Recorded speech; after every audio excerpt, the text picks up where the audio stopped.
வேதமுடன் ஆழ்வார்கள் அருளிச் செயலும் சீரிய நல்வாக்குடன் இனிய அமுதிசையும் பற்பல கற்பித்து நம்மை உய்விக்கும் தொண்டாற்றிடும் நம் ஆசான் ஸ்ரீ ஸ்ரீநிதி வாழ்க பல்லாண்டு. வேதாந்த லக்ஷ்மண மணீந்திர கிருபாத்த போதம் தத்பாதயுக்ம சரசீருஹ பிருங்கராஜம் தையந்தயுக்ம கிருதபூரி பரிஷ்ரமம் தம் ஸ்ரீரங்க லக்ஷ்மண முனீம் சரணம் பிரபத்யே.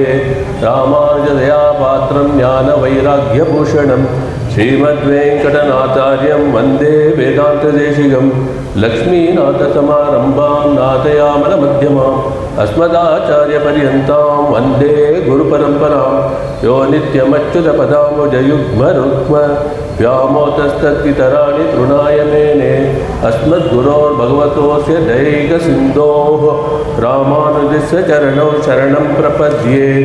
श्रीमान् वेङ्कटनाथार्य कवितार्किककेसरी वेदान्ताचार्यवर्यो मे सन्निधत्तां सदा हृदि. ज्ञानानन्दमयं देवं निर्मलस्फटिकाकृतिम् आधारं सर्वविद्यानां हयग्रीवम् उपास्महे. नीलातुङ्गस्तनगिरितटे सुप्तम् उद्बोध्य कृष्णं पारात्युं स्वं श्रुतिशतशिरसिद्धम् अध्यापयन्ति. स्वोचिष्टायां स्वजिनिगलितं या बलात्कृत्य भुङ्क्ते गोदा तस्यै नम इदमिदं भूय एवास्तु भूयः. அன்னவயல் புதுவை ஆண்டாளரங்கற்கு பன்ம திருப்பாவை பல்பதிகம் இன்னி செய்யால் பாடி கொடுத்தாள் நற்பா மாலை பூமாலை சூடி கொடுத்தாளை சொல்லு. சூடி கொடுத்த சுடற்கொடியே தொல்பாவை பாடிரளவல்ல பல்வளையாய் நாடினி வெங்கடவன்க்கு என்னை விதி என்ன இம்மாற்றம் நாம் கடவா வண்ணமே நல்கூ. ಶ್ರೀಯಪತಿಯಾದ ಪರಮಾತ್ಮ ಅವರ ಸರ್ವೇಶ್ವರನ ಅನುಗ್ರಹದಿಂದ ಈಗ ನಾವು 4ನೇ ಪಾಶುರವನ್ನು ನೋಡೋಣ. ನಿನ್ನೆಯ ಪಾಶುರ ಓಂಗಿ ಉಲಗಳಂದ ಉತ್ತಮನ್. ಆ ಪಾಶುರದಲ್ಲಿ ಈ ವ್ರತ ಆಚರಣೆಯಿಂದ ಲಭಿಸುವ ಫಲಗಳನ್ನು ನೋಡಿದ್ವು. ಹಾಗೂ ತ್ರಿವಿಕ್ರಮ ಹಾಗೂ ವಾಮನ ಅವತಾರಗಳು, ಅದರಲ್ಲಿರುವ ತತ್ವಗಳು, ಒಂದು ಸಮಸ್ಯೆಗೆ ಹೇಗೆ ಪರಿಹಾರ ಹುಡುಕುವುದು, ಇವೆಲ್ಲವನ್ನು ದೀರ್ಘವಾಗಿ ನೋಡಿದೆವು. ನಿನ್ನೆ ಪಾಶುರದಲ್ಲಿ ತಿಂಗಳ್ ಮುಮ್ಮಾರಿ ಪೆಯ್ದು ಅಂತ ಆಂಡಾಳು ಹೇಳಿದ್ದಾಳೆ. ತಿಂಗಳ್ ಮುಮ್ಮಾರಿ ಪೆಯ್ದು ಹಾಗಾದ್ರೆ ಏನು? ತಿಂಗಳಿಗೆ 3 ಬಾರಿ ಮಳೆ ಸುರಿಯಬೇಕು ಅಂತ ಆಂಡಾಳು ವರ್ಣನ ಹತ್ರ ಕೇಳಿಕೊಂಡು, ಆವಾಗ ವರ್ಣ ಭಗವಂತ ಮುಮ್ಮಾರಿ ಅಂತ ಹೇಳಿದೆಯಲ್ಲ, ಯಾವ ಥರ ಮಳೆಯನ್ನು ನಾನು ಕೊಡಬೇಕು, ನೀನು ಆಜ್ಞೆ ಮಾಡು ನಾನು ಕೊಡ್ತೀನಿ ಅಂತ ಹೇಳಿದಂತೆ. ಏನು ಆಂಡಾಳು ಕೇಳಿಬಿಟ್ರೆ ವರ್ಣ ಭಗವಾನ್ ಒಪ್ಕೊಂಡ್ಬಿಡ್ತಾನ? ಈಗ ಆಂಡಾಳ್ ಮತ್ತು ಎಲ್ಲರೂ ಗೋಪಿಕೆಯಾಗಿ ಇದ್ದಾರೆ, ಅದು ನಾವು ಆಗಲೇ ನೋಡಿದ್ದೀವಿ. ಗೋಪಿಯರು ಹೇಳಿದಾಗ ದೇವಾದಿದೇವನಾದ ಶ್ರೀ ಕೃಷ್ಣನೇ ಕೇಳುವಾಗ ಖಂಡಿತ ವರ್ಣ ಭಗವಾನ್ ಕೇಳ್ತಾನೆ. ಸೀತಾಮಾತೆ ಹೇಗೆ ಅಗ್ನಿ ಭಗವಾನ್ ನೋಡಿ ಹನುಮಂತನಿಗೆ ಬಾಲಕ್ಕೆ ಬೆಂಕಿ ಇಟ್ಟಾಗ ನೀನು ಅವನಿಗೆ ಸುಡಬೇಡ ಅಂತ ಹೇಳಿದ ತಕ್ಷಣ ಅಗ್ನಿ ಭಗವಾನ್ ಆಂಜನೇಯರಿಗೆ ಸುಡದೆ ನೋಡಿಕೊಂಡ. ಅದೇ ಥರ ವರುಣ ಭಗವಂತನಿಗೆ ಮಳೆ ಸುರಿ ಅಂತ ಹೇಳಿದ ತಕ್ಷಣವೇ ಅವನು ಮಳೆ ಸುರಿಯಲು ಕಾಯ್ತಾ ಇದ್ದಾನೆ. ಭಗವಂತ ಯಾವಾಗಲೂ ಭಕ್ತರ ಪರಾಧೀನ. ಭಕ್ತರು ಹೇಳಿದ ಮಾತನ್ನು ಖಂಡಿತ ಪಾಲಿಸ್ತಾನೆ ಅನ್ನೋದಕ್ಕೆ ಇದೊಂದು ಉದಾಹರಣೆ.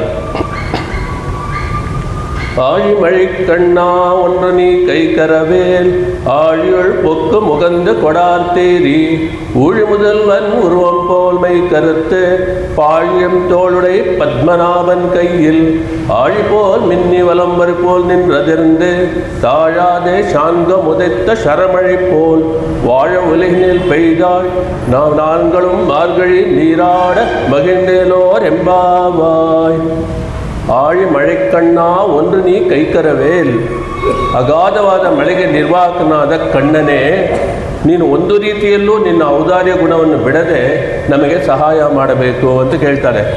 ಆಳಿಯುಳ್ ಪುಕ್ಕು ಮುಗಂದು ಕೊಡಾರ್ತೇರಿ, ಸಮುದ್ರದ ಒಳಗೆ ಪ್ರವೇಶಿಸಿ ನೀರನ್ನು ತೆಗೆದುಕೊಂಡು ಗರ್ಜಿಸುತ್ತಾ ಆಕಾಶದ ಮೇಲಕ್ಕೆ ಏರಿ ಊಳಿ முதல்வன் உருவம் போல் மெய்கரத்து, ಆದಿಯಲ್ಲಿ ಜಗತ್ತನ್ನು ಸೃಷ್ಟಿಸಿದ ಜಗತ್ಕಾರಣ ವಸ್ತುವಾದ ಶ್ರೀಮನ್ ನಾರಾಯಣನ ದಿವ್ಯಮಂಗಳ ಶರೀರದಂತೆ ನಿನ್ನ ಶರೀರವು ಕಪ್ಪು ಬಣ್ಣ ಹೊಂದಿದೆ.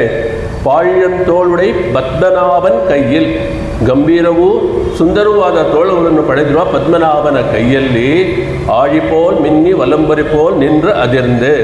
ಚಕ್ರದಂತೆ ಹೊಳೆಯುತ್ತ ಮಿಂಚಿ ಶಂಖದಂತೆ ನಿಂತು ಗರ್ಜಿಸಿ ತಾಳಾದೆ ಶಾಂಗ ಮುದೆತ್ತ ಶರಮಳೆ ಪೋಲ್. ಶ್ರೀರಾಮನ ಬಿಲ್ಲಿಗೆ ಹೆಸರು ಶಾರ್ಗ ಅಂತೇಳಿ. ಶ್ರೀರಾಮನ ಶಾರ್ಗವೆಂಬ ಧನುಸಿನಿಂದ ಎಡಬಿಡದೆ ಹೊರ ಬಾಣಗಳ ವರ್ಷದಂತೆ ಮಳೆ ಸುರಿಸು. வாழ உலகினில் பெய்திடாய் நாங்களும் ಮಾರ್ಗಳಿ ನೀರಾಡ ಮಗಿழ்ந்து. ಲೋಕವನ್ನೆಲ್ಲ ಉಜ್ಜೀವಿಸಿ ಬಾಳುವಂತೆಯೂ ನಾವುಗಳೆಲ್ಲರೂ ಸಂತೋಷದೊಡನೆ ಈ ಮಾರ್ಗಳಿ ನೀರಾಟವೆಂಬ ವ್ರತವನ್ನು ಮಾಡುವಂತೆಯೂ ನೀನು ಮಳೆಯನ್ನು ಸುರಿಸುವನಾಗು ಅನ್ನೋದು simple plain meaning, word by word ಅದು. ಈಗ ಒಳಗಡೆ ಹೋಗಿ ನೋಡೋಣ ಯಾವ ಥರ ಸ್ವಾಪದೇಶ ಇದೆ, ಅದ್ರಲ್ಲಿ ಏನೇನು ಕಲಿಬೋದು ಅವೆಲ್ಲ ಈಗ ನೋಡ್ತಾ ಹೋಗೋಣ. ಆಳಿ ಮಳೆ ಕಣ್ಣ, ಇಲ್ಲಿ ಏನು ಕರೀತಾ ಇದ್ದಾಳೆ? ಕಣ್ಣ ಅಂತ ಹೇಳ್ತಾ ಇದ್ದಾರೆ. ಮಳೆಗೆ ಅಧಿಪತಿ ಯಾರು? ವರುಣ ಭಗವಾನು. ಅವನ ಒಳಗೆ ಅಂತರ್ಯಾಮಿಗಿರೋದು ಯಾರು? ಕಣ್ಣನೇ. ಹೀಗೆ ಹೇಳಿ ನಮಗೆ ಕಾಣದೇ ಇರುವ ಅಂತರ್ಯಾಮಿಯಾಗಿರುವ ಆ ಭಗವಂತನನ್ನು ಆಂಡಾಳ್ ಸಂಬೋಧಿಸುತ್ತಿದ್ದಾಳೆ. ನಾರಾಯಣ ಎಂಬುವನು ಸರ್ವವ್ಯಾಪ್ತಿ, ನಮ್ಮ ಮನದೊಳಗೂ ಅಂತರ್ಯಾಮಿಯಾಗಿ ನೆಲೆಸಿದ್ದಾನೆ. ಈ ವಿಷಯವನ್ನು ಕೂಡ ನಮಗೆ ಇಲ್ಲಿ ಆಂಡಾಳ್ ತಿಳಿಸಿದ್ದಾಳೆ. ಕಣ್ಣ, ಯಾಕೆ ಗೋಪಿಯರು ಕೃಷ್ಣನನ್ನು ಕರೀತಾ ಇದ್ದಾರೆ? ಮಳೆಗೆ ಅಧಿಪತಿ ಇಂದ್ರ ಅಂತ ಹೇಳ್ತಾರೆ. ಇಂದ್ರ ಹತ್ರ ತಾನೇ ಕೇಳಬೇಕು.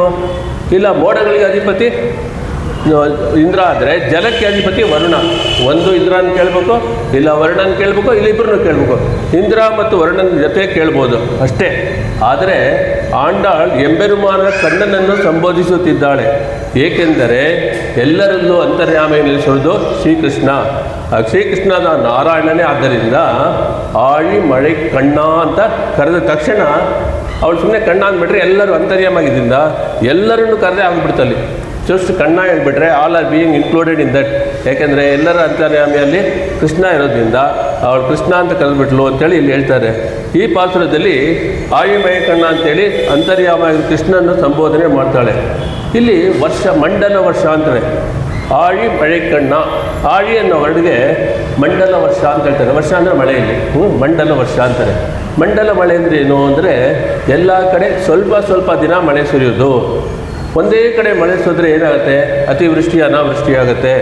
ಆದ್ದರಿಂದ ಮಂಡಲ ವರ್ಷ ಎಲ್ಲ ಕಡೆ ಸುರಿಯೋ ಸಮಯದಲ್ಲಿ ಸುತ್ತಿ ಸುತ್ತಿ ಬೀಳಬೇಕು ಅಂತ ಹೇಳ್ತಾಳೆ. ಆ ಮಂಡಲ ವರ್ಷ ನಿರ್ವಾಹಕನಾದವನೇ ಅಂತ ಕರೀತಾ ಇದ್ದಾರೆ ಆಂಡಾಳು. ಆ ಮಳೆಗೆ ಅಧಿದೇವತಿ ವರುಣ ನೀನೇ ತಾನೆ, ಭಗವಂತ ನಿನ್ನೆ ನೇಮಿಸಿದ್ದಾನೆ.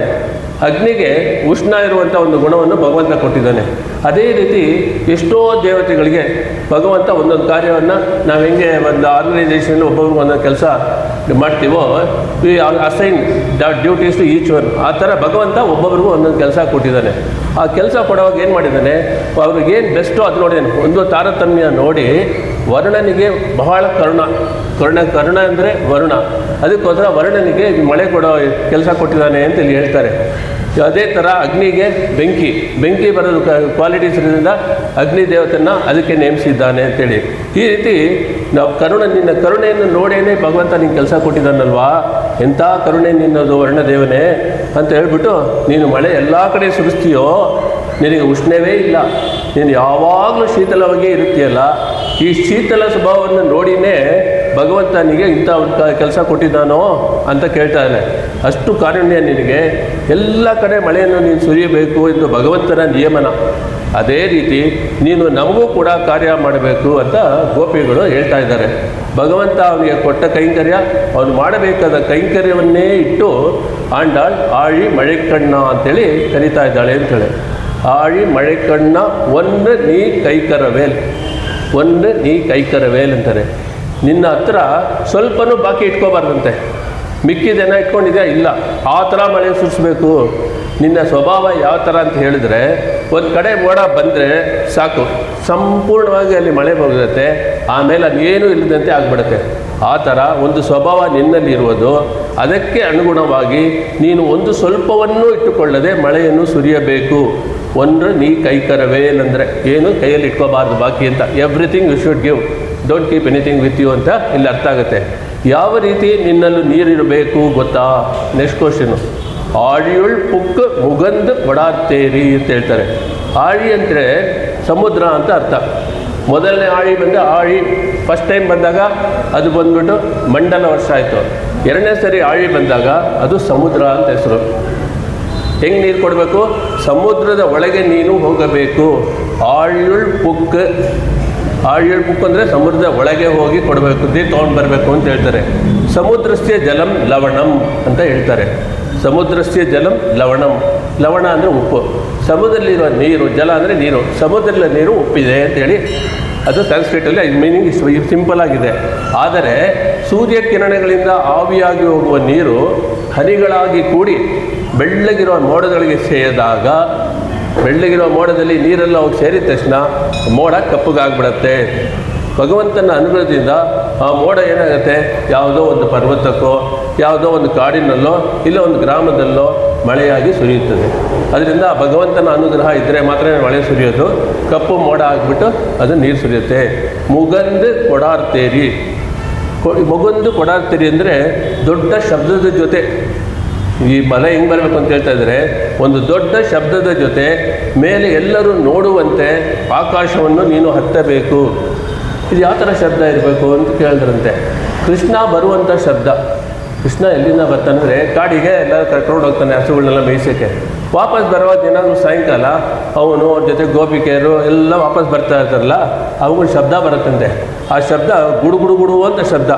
ಆ ಶಬ್ದ ಬರಬೇಕು ಅಂತ ಹೇಳ್ತಾಳೆ. ಆ ಶಬ್ದ ಕೇಳಿದ ತಕ್ಷಣ ಗೋಪಾಲರೆಲ್ಲ ಆಹಾ ಏನು ಅದ್ಭುತ, ಎಷ್ಟು ಆಶ್ಚರ್ಯ ಅಂತ ಹೇಳಿದಂತೆ. ಯಾಕೆಂದರೆ ಆಂಡಾಳು ಈ ವ್ರತವನ್ನು ಆಚರಣೆ ಮಾಡಿ ಮಳೆ ಬರುವಂತೆ ಮಾಡಿಬಿಟ್ಲಲ್ಲಪ್ಪ. ಆರ್ತು ಏರಿ ಗುಡುಗುಡು ಅಂತ ಶಬ್ದ ಮಾಡಿ ಎಲ್ಲರೂ ನೋಡೋದ್ರ ಆಯ್ತಲ್ಲ, ನೀನು ನಿಧಾನವಾಗಿ ಹೇಳಬೇಕು, ಅಲ್ಲಿಂದ ಮಳೆ ಸುರಿಯಬೇಕು ಅಂತ ಹೇಳ್ತಾರೆ. ಮುಗಂದು ಕೊಡಾರ್ತೇರಿ ಊಳಿ ಮುದಲ್ವನ್ ಉರುವಂಪೋಲ್ ಮೈಕರುತ್ತ. ಜಗತ್ತಿಗೆಲ್ಲ ಆದಿ ಕಾರಣನಾದ ಪರಮಾತ್ಮನ ದಿವ್ಯ ಶರೀರದಂತೆ ನಿನ್ನ ಶರೀರವು ಕಪ್ಪಿದೆ. ಊಳಿ ಮುದಲ್ವನ್. ಯಾರು ಊಳಿ ಮುದಲ್ವನ್ ಅಂದರೆ ಅದು ಶ್ರೀಮನ್ ನಾರಾಯಣನೇ. ಊಳಿ ಅನ್ನೋದು ಏನು ಅಂದರೆ ಬ್ರಹ್ಮನ ಆಯುಸ್ಸಂತೆ. ಈ ಸ್ವಲ್ಪ ನೀವು ಕ್ಯಾಲ್ಕುಲೇಷನ್லாம் ಇಟ್ಕೊಳ್ಳಿ. ಬ್ರಹ್ಮನ ಆಯುಸ್ ಎಷ್ಟು ಅಂತ. ಒಂದು ಬ್ರಹ್ಮನ ಆಯುಸ್ಗೆ ಊಳಿ ಅಂತ ಹೇಳ್ತೀವಿ. ಆ ಊಳಿ ಹೆಂಗೆ ಕಂಡುಹಿಡಿಯೋದು ಅಂದರೆ, ನಮಗೆ ಗೊತ್ತಿರೋದು ಚತುರ್ಯುಗ, 4 ಯುಗ ಇದೆ ಅಲ್ವಾ? ಕೃತ, ತ್ರೇತ, ದ್ವಾಪರ ಮತ್ತು ಕಲಿಯುಗ. ಈ 4 ಚತುರ್ಯುಗದಲ್ಲ, ಅದು ಆ ಥರ 1000 ಚತುರ್ಯುಗಗಳು ಸೇರಿದರೆ ಬ್ರಹ್ಮನಿಗೆ ಒಂದು ಹಗಲು. ತಿರ್ಗಾ ರಿಪೀಟ್ ಮಾಡ್ತೀರಿ, ನಮಗೆ 4 ಚತುರ್ಯುಗದಿಲ್ಲ, ಆ ಥರ 1000 ಚತುರ್ಯುಗಗಳು ಸೇರಿದರೆ ಬ್ರಹ್ಮನಿಗೆ ಅದು ಒಂದು ಹಗಲು ಹೊತ್ತು. 2000 ಚತುರ್ಯುಗಗಳು ಸೇರಿದರೆ ಬ್ರಹ್ಮನಿಗೆ ಒಂದು ದಿವಸ. ಫಸ್ಟ್ ಪಾಯಿಂಟ್ ಆಯಿತು. ಈ ಥರ 365 ದಿವಸಗಳಾದರೆ ಬ್ರಹ್ಮನಿಗೆ ಅದು 1 ವರ್ಷ. ಈ ಥರ 100 ವರ್ಷ ಬ್ರಹ್ಮನಿಗಾದರೆ ಅದು ಊಳಿ ಅನ್ನೋದು. ಊಳಿ ಅನ್ನೋದು ಕಾಲವನ್ನು ಸೂಚಿಸುತ್ತದೆ. ಭಗವಂತ ಶ್ರೀಮನ್ ನಾರಾಯಣ ಊಳಿ ಮುದಲ್ವನ್ ಅಂದರೆ ಎಲ್ಲ ಪದಾರ್ಥಗಳಿಗೂ ಭಗವಂತ ಶ್ರೀಮನ್ ನಾರಾಯಣನೇ ನಾಯಕ ಅಂತೇಳಿ. ಊಳಿ ಪೋಲ್ ಉರುವಂಪೋಲ್ ಮೇಯ್ಕರುತ್ತೆ. ಇಲ್ಲಿ ಮುನ್ನೀರ್ ಜ್ಞಾಲಂ ಪಡೆತ ಎಮ್ಮುಗಿಲ್ ಬಣ್ಣನೆ ಅಂತ ನಮ್ಮಾಳ್ವಾರು ಹೇಳ್ತಾರೆ. ಹಾಗಾದರೆ ಏನು ಅಂದರೆ ಊಳಿ ಕಾಲದಲ್ಲಿ ಅಂದರೆ ಜಗತ್ತಿಗೆಲ್ಲ ಆದಿಕಾರಣನಾದ ನಾರಾಯಣ ಹೇಗೆ ಕಪ್ಪು ಬಣ್ಣವಾಗಿರುತ್ತೋನೋ ಆ ಥರ ನೀನು ಕಪ್ಪಾಗಿರಬೇಕು ಅಂತೇಳಿ ಮೋಡ ಕೇಳ್ತಾ ಇದ್ದಾರೆ. ಚೆನ್ನಾಗಿ ನೀರನ್ನು ಗ್ರಹಿಸಿದರೆ ಮೇಘಗಳು ಕಪ್ಪಾಗುತ್ತೆ. ಭಗವಂತನ ಮನಸ್ಸಿನಲ್ಲಿರುವ ಆ ಕಾರುಣ್ಯ ಇದೆಲ್ಲ ಅದು ನಿನಗೆ ಬರುವುದಿಲ್ಲ ಅಂತ ಒಂದು ಸ್ಲೈಡಲ್ಲಿ ಹೇಳ್ತಾ ಇಲ್ಲ ಆಂಡಾಳು. ನಮ್ಮ ಭಗವಂತನ ಕಾರುಣ್ಯ ನೀನು ಕಾರುಣ್ಯಗೆ ಇದೆಯಾ ಗೊತ್ತು ನಿಮಗೆ, ಆದರೆ ಯು ಕೆನಾಟ್ ಬೀಟ್ ಮೈ ಭಗವಂತ ಅಂತೇಳಿ ಇಲ್ಲೊಂದು ಸೆಂಟೆನ್ಸ್ ಆಗ್ತಾ ಇದ್ದಾಳೆ. ಭಗವಂತನ ಮನಸ್ಸಿನಿರುವ ಆ ಕಾರುಣ್ಯ ಇದೆಯಲ್ಲ ಅದು ನಿನಗೆ ಬರೋದಿಲ್ಲ ಅಂತೂ ವರ್ಣನಿಗೆ ಹೇಳ್ತಾಳೆ ಆಶ್ಚರ್ಯವಾಗಿ ಆಂಡಾಳು. ಪಾಳ್ಯಂ ತೋಳುಡೆಯ ಪದ್ಮನಾಭನ್ ಕೈಯಿಲ್ ಆಳಿಪೋಲ್. ಗಂಭೀರವಾದ ಸುಂದರ ತೋಳುಗಳುಳ್ಳ ಪದ್ಮನಾಭ. ಪದ್ಮನಾಭ ಯಾರು? ಜಗತ್ತಿನ ಸೃಷ್ಟಿಕರ್ತ. ಪದ್ಮನಾಭನ ಕೈಯಲ್ಲಿ ಚಕ್ರ ಇದೆ. ಚಕ್ರದ ಥರ ನೀನು ಮಿಂಚಬೇಕು. ಅವ್ರು ಚಕ್ರ ಮಿಂಚ್ತಾ ಇಲ್ಲ, ಆ ಥರ ನೀನು ಮಿಂಚಬೇಕು. ವರ್ಣನ್ಗೆ ಹೇಳ್ತಾ ಇದ್ದಾಳೆ, ಮಳೆ ಬರೋಕ್ಕೆ ಮುಂಚೆ ಹೇಗೆ ಮಿಂಚು ಉಂಟಾಗುತ್ತೋ ಆ ಥರ ನೀನು ಮಿಂಚು. ಆ ಚಕ್ರದ ಥರ, ಈ ಚಕ್ರಕ್ಕೆ ತುಂಬ ಮುಖ್ಯವಾದ ನಾವು ಜ್ಞಾಪಕಬೇಕು. ಆ ಚಕ್ರ ಹೆಂಗಿದ್ರೆ ನಮ್ಮ ಮನಸ್ಸಿನ ತತ್ವ. ಚಕ್ರ ಮನಸ್ಸಿನ ತತ್ವ. ಚಕ್ರ ಹೇಗೆ ಸುತ್ತುತ್ತಾ ಇರುತ್ತೋ ಅದೇ ಥರ ಮನಸ್ಸು ಸುತ್ತುತ್ತಾ ಇರುತ್ತೆ. ಏನೇನೋ ವಿಚಾರಗಳು ತಲೆಗೆ ಬರುತ್ತೆ, ಎಲ್ಲೆಲ್ಲೋ ಮನಸ್ಸು ಹೋಗ್ತಾ ಇರುತ್ತೆ. ಆ ತಿರುಗುತ್ತಾ ಇರೋ ಚಕ್ರವನ್ನು ಭಗವಂತ ಕೈಯಲ್ಲಿ ಇಟ್ಟುಕೊಂಡರೆ ತಕ್ಷಣ ಅದು ಹೆಂಗೆ ಸ್ಥಗಿತವಾಗುತ್ತದೋ ಅದೇ ಥರ ನಮ್ಮ ಮನಸ್ಸನ್ನು ಭಗವಂತನ ಪಾದಾರವಿಂದಕ್ಕೆ ಅರ್ಪಿಸಿದರೆ ಮನಸ್ಸು ಒಂದೇ ಕಡೆ ಸ್ಥಗಿತವಾಗಿರುತ್ತೆ. ಆ ಚಕ್ರ ಹೆಂಗೆ ಹೊಳೆಯುತ್ತೋ ಅದೇ ಥರ ನಮ್ಮ ಒಳಗೆ ಹೊಳಪನ್ನು ಕೊಡುತ್ತಾನೆ ಭಗವಂತ. ಚಕ್ರದ ಇಂಪಾರ್ಟೆನ್ಸು ಮಿನ್ನಿ ಒಲಂಬುರಿ ಪೋಲ್ ನಿಂದ್ರೆ ಅದಿರ್ದೆ. ಒಂದು ಕೈಯಲ್ಲಿ ಚಕ್ರ ಆಯಿತು, ಇನ್ನೊಂದು ಕೈಯಲ್ಲಿ ಏನು ಇಟ್ಕೊಂಡಿದ್ದಾರೆ ಭಗವಂತ? ಶಂಖ. ಶಂಖದ ಬಗ್ಗೆನೇ ಹೇಳ್ತಾ ಇದ್ದಾರೆ. ಇನ್ನೊಂದು ಕೈಯಲ್ಲಿ ಶಂಖ ಇದೆ. ಶಂಖಕ್ಕೆ ಬೇರೆ ಬೇರೆ ಹೆಸರುಗಳಿದೆ. ಜಸ್ಟ್ ಒಂದು ಸ್ಮಾಲ್ ಎಕ್ಸ್ಟ್ರಾ ಇನ್ಫಾರ್ಮೇಷನ್. ಶಂಖಗೆ ನಮಗೆ ಶಂಖ ಅಂತ ಗೊತ್ತು, ಆದರೆ ಅದಕ್ಕೆ ಒಬ್ಬರ ಕೈಲಿದ್ದರೆ ಅದಕ್ಕೆ ಬೇರೆ ಬೇರೆ ಹೆಸರಿದೆ. ಫಾರ್ ಎಕ್ಸಾಂಪಲು, ಶ್ರೀಕೃಷ್ಣ ಹಸ್ತದಲ್ಲಿರುವ ಶಂಖಕ್ಕೆ ಪಾಂಚಜನ್ಯ ಅಂತ ಹೇಳ್ತೀವಿ, ಅರ್ಜುನನಲ್ಲಿರುವ ಶಂಖಕ್ಕೆ ದೇವದತ್ತ ಅಂತ ಹೇಳ್ತೀವಿ, ಭೀಮನಲ್ಲಿರುವ ಶಂಖವನ್ನೇ ಪೌಂಡ್ರ ಅಂತ ಹೇಳ್ತೀವಿ. ಅದರಿಂದ ಪಾಂಚಜನ್ಯ ಶಂಖದ ಬಗ್ಗೆ ಇಲ್ಲಿ ಹೇಳ್ತಾ ಇದ್ದಾರೆ. ಈ ಶಂಖ ಇದೆಯಲ್ಲ, ಅದರಿಂದ ಬರೋ ಶಬ್ದ ಇದೆಯಲ್ಲ, ಅದು ಓಂಕಾರವನ್ನು ನುಡಿಯುತ್ತೆ ಹೇಳ್ತಾರೆ. ಓಂಕಾರ ಅಂದ್ರೇನು? ಅಕಾರ, ಉಕಾರ, ಮಕಾರ ಈ ಮೂರು ಸೇರಿದರೆ ಓಂಕಾರ ಆಗುತ್ತೆ. ಅದು ಶೇಷತ್ವವನ್ನು ತೋರಿಸಿಕೊಡುತ್ತೆ. ಶೇಷತ್ವ ಅಂದ್ರೇನು? We are dependent on Perumal. Perumal is independent. ಅದು ಶೇಷತ್ವ ಅಂತ ಹೇಳೋದಿಲ್ಲಿ. We are dependent on me ಅಂತೇಳಿ ನಾವು ಪರಿಸರಕ್ಕೆ ಸೇವೆಯನ್ನು ಮಾಡಬೇಕು ಅಂತ ಒಂದು ಅರ್ಥವನ್ನು ಇಲ್ಲಿ ತೋರಿಸಿಕೊಡುತ್ತೆ. மின்னி வலம்பரி போல் நின்றதிருந்து ತಾಳಾದೆ ಶಾಂಗ ಮುದೈತ ಶರಮಳೆ ಪೋಲ್. ತಾಳಾದೆ ಅಂತ ಹೇಳಿದ್ರೆ ವಿತೌಟ್ ಎನಿ ಡಿಲೇ, ಇಮ್ಮಿಡಿಯೇಟ್ಲಿ ಮಾಡಬೇಕು ಅಂತ ಹೇಳ್ತಾರೆ. ಯಾವ ಥರ ಇರಬೇಕು? ರಾಮನ ಧನುಸ್ಸಿಗೆ ಶಾಂಗ, ರಾಮನ ಶಾಂಗ ಧನುಸ್ಸಿನಿಂದ ಹೊರಟಿರುವಂಥ ಬಾಣದ ತರಹ ನೀನು ಮಳೆಯನ್ನು ಸುರಿಸಬೇಕು. ಬಾಣಗಳ ವರ್ಷ, ವರ್ಷ ಅಂದರೆ ಮಳೆ, ಬಾಣಗಳ ವರ್ಷ ಹೇಗೆ ರಾಮನ ಬಿಲ್ಲಿಂದ ಆಗುತ್ತೋ ಹಾಗೆ ನೀನು ಮಳೆ ಸುರಿಸಬೇಕು. ಚೆನ್ನಾಗಿ ಮಳೆ ಆಗಬೇಕು. ಇದು ನಮಗೇನು ತರಿಸ್ಕೊಡುತ್ತೆ ಅಂತ ಹೇಳಿದ್ರೆ, ರಾಮನ ಬಾಣ ಯಾವತ್ತೂ ಗುರಿ ತಪ್ಪಲ್ಲ. ಎರಡನೇದಾಗಿ ಅದರ ಕೆಲಸವನ್ನು ಸಾಧಿಸಿಕೊಂಡೇ ಅದು ವಾಪಸ್ ಬರುತ್ತೆ. ಅದೇ ಥರ ಬೇಕಾದ ಜಾಗದನ್ನು ಮಳೆಯನ್ನು ಸುರಿಸಿ ಸುಭಿಕ್ಷೆಯನ್ನು ಉಂಟು ಮಾಡಬೇಕು ಅಂತ ಅವ್ರ ನಂತರ ಕೇಳ್ಕೊತಾ ಇದ್ದಾರೆ. ನಮ್ಮ ಜೀವನದಲ್ಲಿ ಏನು ತಿಳ್ಕೊಬೇಕದು ಅಂದರೆ, ಯಾವ ಕೆಲಸವನ್ನು ನಾವು ನಮ್ಮ ಕೈಯಲ್ಲಿ ತಗೊಂಡ್ರೆ ಅದನ್ನು ಸಾಧಿಸಿಯೇ ತೀರಬೇಕು. ನಮ್ಮ ಗುರಿ ಯಾವ ಥರ ಇರಬೇಕು ಅಂದರೆ, ಬೇರೆಯವರಿಗೆ ಕಷ್ಟ ಕೊಡಬಾರದು, ಬೇರೆಯವರಿಗೆ ಉದ್ಧಾರದ ಕಡೆ ದಾರಿಯನ್ನು ತೋರಿಸಬೇಕು. ಇದು ನಾವು ಕಲಿತಾ ಇರೋದು ಬಾಣಗಳ ಬಗ್ಗೆ ವರ್ಷ ನೋಡಿಕೊಂಡು. ವಾಳ ಉಲಗಿನಿಲ್ ಪೈದಿಡಾಯ್. ಮಳೆ ಯಾವ ಥರ ಇರಬೇಕು ಅಂದರೆ, ಎಲ್ಲರೂ ಬಾಳುವ ಥರ ಇರಬೇಕು. ಮಳೆಯಿಂದ ಯಾವ ಥರದ ತೊಂದರೆಯೂ ಉಂಟಾಗಬಾರದು. ಅಂಬು ಪೋಲ್ ಇಲ್ಲದ ಅನ್ಬು ಮಳೆಯಾಗ ಇರುಕ್ಕ ವೇಂಡುಮ್ ಅಂತ ತಮಿಳಲ್ಲಿ ಹೇಳ್ತಾರೆ. ಬೇರೆಯವರ ಉದ್ಧಾರಕ್ಕಾಗಿ ನಮ್ಮ ಕೆಲಸ ಮತ್ತು ನಮ್ಮ ಗುರಿ ಇರಬೇಕು. ನಾಂಗಳು ಮಾರ್ಗಳಿ ನೀರಾಡ ಮಗಿಂದೆ. ಹೆಂಗೆ ನೀನು ದೇವರ ಸೇವೆಯಲ್ಲಿ ಇರುತ್ತೀಯೋ ಹೇ ವರ್ಣದೇವನೇ, ಭಗವಂತ ನಿನಗೆ ಅನುಗ್ರಹಪೂರ್ವಕವಾಗಿ ಮಳೆಯನ್ನು ಸುರಿಸಿ ಈ ಭೂಮಂಡಲದ ಉದ್ಧಾರದ ಕೆಲಸವನ್ನು ಅವನ ಪರಮ ಕೃಪೆಯಿಂದ ಕೊಟ್ಟಿದ್ದಾನೋ, ನೀನು ನಮ್ಮ ಜೊತೆಯಲ್ಲಿ ಸೇರಿಕೊಂಡು ನಮ್ಮ ಸಂಕಲ್ಪದ ಪ್ರಕಾರ ಈ ಗೋಕುಲದ ಉದ್ಧಾರ, ಈ ದೇಶದ ಉದ್ಧಾರ, ಈ ವಿಶ್ವದ ಉದ್ಧಾರ, ಪರಿಸರದ ಉದ್ಧಾರ ಇದೆಲ್ಲದಕ್ಕೂ ನೀನು ಸಹಾಯ ಮಾಡು ಅಂತೇಳಿ ವರ್ಣನನ್ನು ಈ ಪದ್ಯದಲ್ಲಿ ಕೇಳಿಕೊಳ್ತಾಳೆ.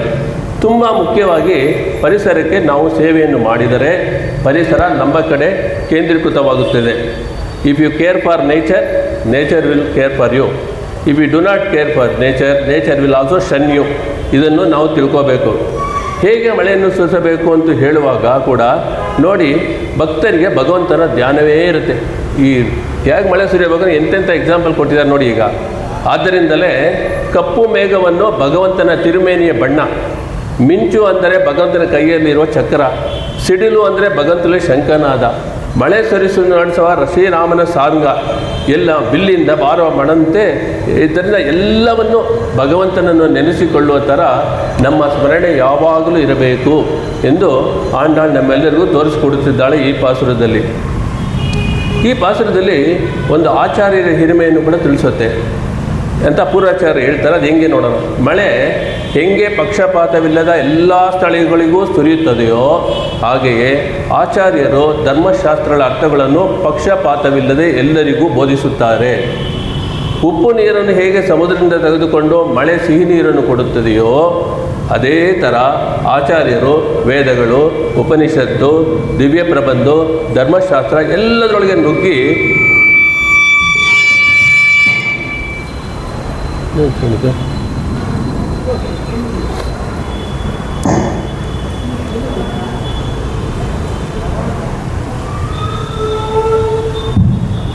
ಆಚಾರ್ಯರು ವೇದಗಳ, ಉಪನಿಷತ್ಗಳ, ಧರ್ಮಶಾಸ್ತ್ರಗಳ ದಿವ್ಯ ಪ್ರಬಂಧಗಳೊಳಗೆ ನುಗ್ಗಿ ಅವುಗಳ ಸಾರವನ್ನು ತೆಗೆದು ನಮಗೆ ಕೊಡುತ್ತಾರೆ.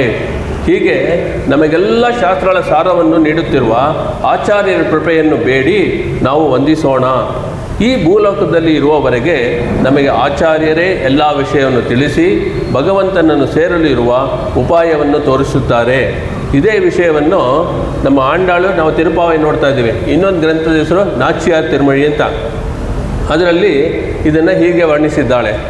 ವಿಲ್ಲಿ ಪುದುವೈ ವಿಷ್ಣು ಚಿತ್ತರ್ ತಂಗಳ್ ದೇವರೈ ವಲ್ಲ ಪರಿಸು ವರುವಿಪ್ಪರೇನ್ ಅದು ಕಾಂಡುಮೇ. ಇದರಲ್ಲಿ ಆಂಡಾಳು ಏನು ಹೇಳ್ತಾಳೆ ಅಂದರೆ, ತನ್ನ ಆಚಾರ್ಯರಾದ ವಿಷ್ಣು ಚಿತ್ತರ ಮುಖಾಂತರವೇ ನಾವು ಪರಮಾತ್ಮನ ನೋಡಬಹುದು ಮತ್ತು ಪರಮಾತ್ಮನ್ನು ಅನುಭವಿಸಬಹುದು ಅಂತ ಹೇಳ್ತಾರೆ. ಈ 4ನೇ ಪಾಸುರದಲ್ಲಿ ನಾವು 1, 2, 3 ಭಗವಂತನ ನೆಲೆಗಳು ನೋಡಿದ್ದೀವಿ. ಪರ, ವ್ಯೂಹ, ವಿಭವ ಆಯಿತು. ಈಗ ಈ ಪಾಸುರದಲ್ಲಿ ಭಗವಂತನ ಅಂತರ್ಯಾಮಿ ನೆಲೆಯನ್ನು ವರುಣನ ಮುಖಾಂತರ ಆಳಿ ಮழைಕಣ್ಣ ಎಂದು ತಿಳಿಸಿದ್ದಾಳೆ. ಉಳ್ಳುವಾರ್ ಉಳ್ಳತ್ತೆಲ್ಲಾಂ ಉಡನಿರುಂದು ಅರಿದಿ. ಆಲೋಚನೆಗಳು ಹೊರಹೊಮ್ಮಲು ಮೂಲವಾದ ಹೃದಯದೊಳಗೆ ಭಗವಂತ ಅಂತರ್ಯಾಮಿಯಾಗಿ ನಿರಂತರವಾಗಿ ವಾಸಿಸುವುದರಿಂದ ನಾನು ಯೋಚಿಸುವ ಪ್ರತಿಯೊಂದು ಆಲೋಚನೆಯನ್ನು ಅವನು ಖಂಡಿತ ತಿಳಿದಿದ್ದಾನೆ ಎಂಬುದನ್ನು ನಾನು ಅರ್ಥ ಮಾಡಿಕೊಂಡೆ. ಇದು ಯಾರು ಹೇಳ್ತಾ ಇದ್ದಾನೆ? ತೊಂಡರಡಿಪೊಡಿ ಆಳ್ವಾರ್. ಸರ್ವಜ್ಞ ಮತ್ತು ಎಲ್ಲವನ್ನೂ ನಿಯಂತ್ರಿಸುವ ಪರಮಾತ್ಮನು ತನ್ನ ಹೃದಯದಲ್ಲಿ ನೆಲೆಸಿದ್ದರೂ ಅದು ಗೊತ್ತಿಲ್ಲದೆ ನಾನು ಒಂದು ವೇಷ ಹಾಕ್ಕೊಂಡು ಕೆಟ್ಟ ಕೆಲಸಗಳನ್ನು ಮಾಡ್ತಾಯಿದ್ದೆ, ಎಂಥ ಮೂರ್ಖ ನಾನು ಅಂತೇಳಿ ತೊಂಡರಡಿಪೊಡಿ ಆಳ್ವಾರ್ ತಮ್ಮೊಳಗಿರೋ ಅಂತರ್ಯಾಮಿ ಭಗವಂತನ ನೆನೆಸ್ಕೊಳ್ತಾ ಇದ್ದಾರೆ. ನಾವು ಏನೇ ಯೋಚಿಸಿದ್ರೂ ಖಂಡಿತ ಭಗವನ್ಗೆ ತಿಳಿಯುತ್ತೆ. ಏಕೆಂದರೆ ಅವನ ಅಂತರ್ಯಾಮಿಯಾಗಿ ಒಬ್ಬೊಬ್ಬರ ಮನಸ್ಸಿನಲ್ಲೂ ನೆಲೆಸಿದ್ದಾನೆ. ಈಗ ಇವತ್ತು ಒಂದು ಸುದಿನ ತೊಂಡರಡಿಪೊಡಿ ಆಳ್ವಾರ ಬಗ್ಗೆ ಬಂತಲ್ಲ, ಅದಕ್ಕೋಸ್ಕರ ಹೇಳ್ತೀನಿ. ಇವತ್ತು ತೊಂಡರಡಿಪೊಡಿ ಆಳ್ವಾರ್ ಜನಿಸಿದ ದಿನ. ಅದಕ್ಕೆ ನಾವೇನು ಹೇಳ್ತೀವಿ? ತಿರುನಕ್ಷತ್ರಂ ಅಂತ ಹೇಳ್ತೀವಿ. ತೊಂಡರಡಿಪೊಡಿ ಅವರ ಹೆಸರು ವಿಪ್ರನಾರಾಯಣ ಅಂತ ಕರೀತೀವಿ. ಅವ್ರ ಒರಿಜಿನಲ್ ಹೆಸರು ವಿಪ್ರನಾರಾಯಣ ಅಂತ ಹೇಳಿ ಶ್ರೀರಂಗನಾಥನ ಸೇವೆಯಲ್ಲಿ ತೊಡಗಿಸಿಕೊಂಡು ಭಗವಂತನ ಪಾದಧೂಳಿಯನ್ನೇ ಪ್ರಸಾದವೆಂದು ಸ್ವೀಕರಿಸುತ್ತಿದ್ದರು. ಪಾದಧೂಳಿ ಅಂದರೆ ಭಗವಂತರು ಮತ್ತು ಭಾಗವತರು ಒಂದು ನಡೆದಿರ್ತಾರಲ್ಲ, ಕೆಳಗಡೆ ಇರೋ ಮಣ್ಣಿರ್ತಾರಲ್ಲ, ಅದು ಆ ಪಾದ ಧೂಳಿ ಅಂದರೆ ಸಾಯಂಕಾಲ ಹೊತ್ತು ಹಸುಗಳೆಲ್ಲ ಹೋಗುವಾಗ ಸಾಯಂಕಾಲ ಹೊತ್ತು ಒಂದು ಲೈಟಾಗಿ ಡಸ್ಟ್ ಬರುತ್ತಲ್ಲ, ಅದಕ್ಕೆ ಧೂಳಿ ಅಂತ ಹೇಳೋದು. ಪಾದ ಧೂಳಿಂದ ಪಾದದಿಂದ ಬರೋದು. ಇವ್ರು ಯಾವ ಥರ ಇದ್ರು ಅಂದರೆ ಭಾಗವತರ ಪಾದ ಧೂಳಿಯಿಂದ ತಲೆಮೆ ಇಟ್ಕೊಳ್ಳೋರಂತೆ. ನಮ್ಮ ಇದರಲ್ಲಿ ವೈಷ್ಣವ ಸಂಪ್ರದಾಯದಲ್ಲಿ ಹೇಳ್ತಾರೆ, ಭಗವಂತನ ಸೇವೆಗಿನ್ನ ಭಾಗವತರ ಸೇವೆಯೇ ದೊಡ್ಡದು ಅಂತೇಳಿ. ಅದನ್ನು ಅವರು ಪ್ರಾಕ್ಟೀಸ್ ಮಾಡ್ತಾಯಿದ್ರು ಅಂಥೇಳಿ ಅದಕ್ಕೆ ಅವ್ರ ಹೆಸರು ತೊಂಡರ್ ಅಡಿಪೊಡಿ. ತೊಂಡರ್ ಅಂತೇಳಿ ಭಕ್ತರು, ಅಡಿಪೊಡಿ ಅಂದರೆ ಕಾಲಲ್ಲಿರೋ ಡಸ್ಟು, ಅದಕ್ಕೆ ಅವ್ರ ಹೆಸರೇ ತೊಂಡರ್ ಅಡಿಪೊಡಿ ಅಂತ ಆಗಿದೆ. ಅವರು ರಚಿಸಿರುವುದು 2 ಗ್ರಂಥಗಳು. ಒಂದು ತಿರುಮಾಲೆ, ಇನ್ನೊಂದು ತಿರುಪಳ್ಳಿ ಎಳ್ಚಿ. ತಿರುಪಳ್ಳಿ ಎಳ್ಚಿ ಅನ್ನೋದು ಶ್ರೀರಂಗನ ರಂಗನಾಥನಿಗೆ ಸುಪ್ರಭಾತ ಆಗಿರುತ್ತೆ. ಅದು ಇದರಿಂದ ಇವತ್ತು ತೊಂಡರಡಿಪೊಡಿ ಆಳ್ವಾರು ಅದರಿಂದ ಜಸ್ಟ್ ಅವ್ರ ಬಗ್ಗೆ ಸ್ವಲ್ಪ ತಿಳ್ಕೊಂಡಿದೆ.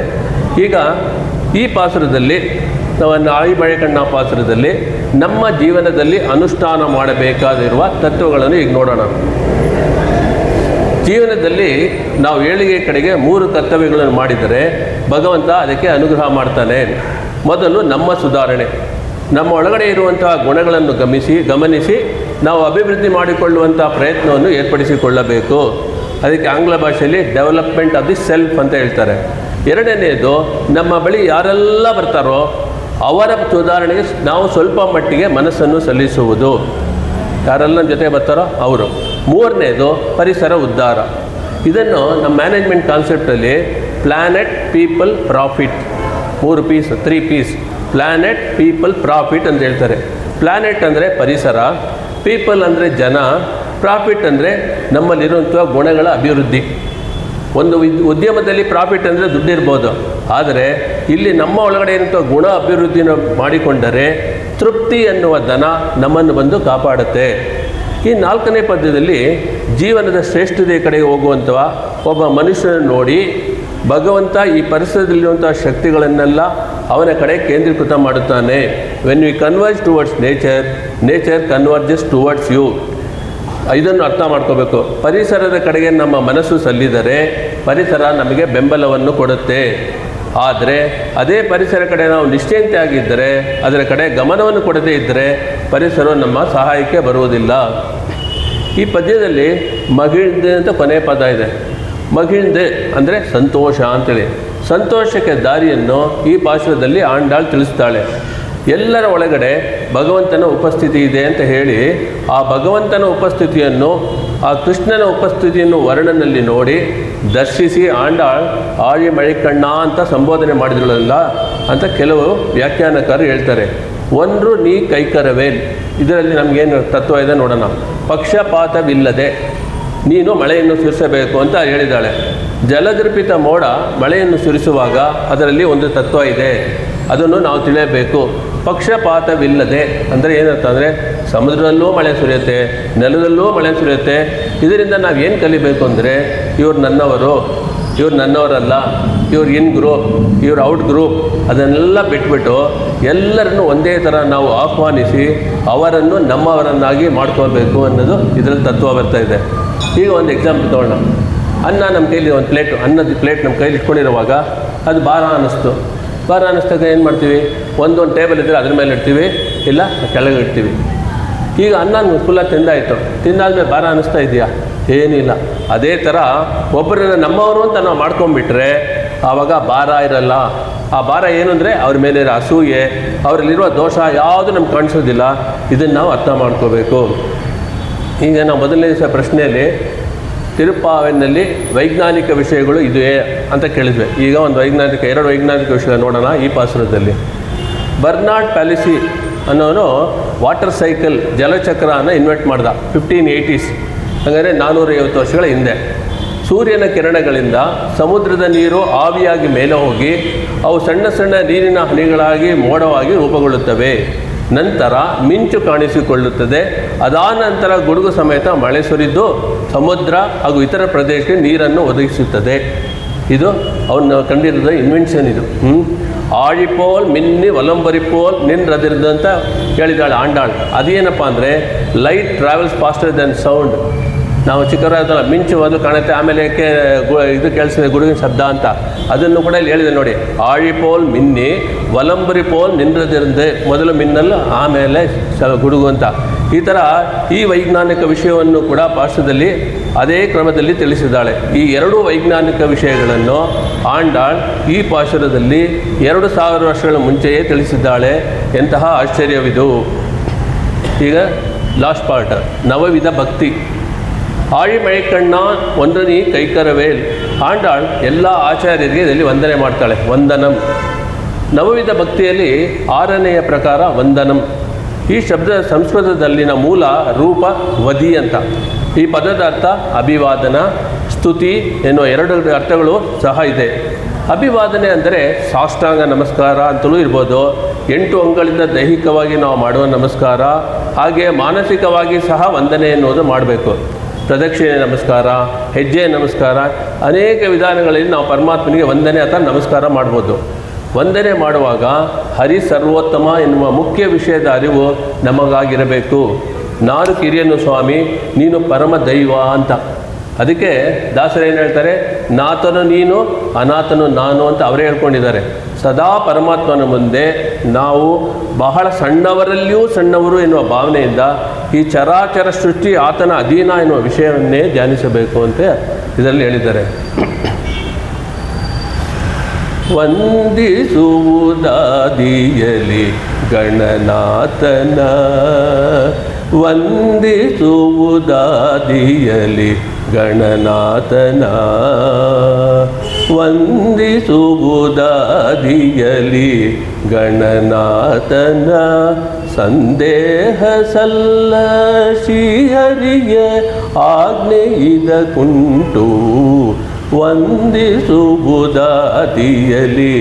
ಗಣನಾಥನ. ಹಿಂದೆ ರಾವಣ ತಾನು ವಂದಿಸದೆ, ಹಿಂದೆ ರಾವಣ ತಾನು ವಂದಿಸದೆ ಗಜಮುಖನ, ಹಿಂದೆ ರಾವಣ ತಾನು ವಂದಿಸದೆ ಗಜಮುಖನ. ನಿಂದು ತಪವನು ಗೈದು ವರ ಪಡೆಯಲು, ಒಂದು ನಿಮಿಷದಿ ಬಂದು ವಿಘ್ನವನ್ನು ಆಚರಿಸಿ, ಒಂದು ನಿಮಿಷದಿ ಬಂದು ವಿಘ್ನವನ್ನು ಆಚರಿಸಿ ತಂದ ವರಗಳನ್ನೆಲ್ಲ ಧರೆಗೆ ಇಳಿಸಿದನು.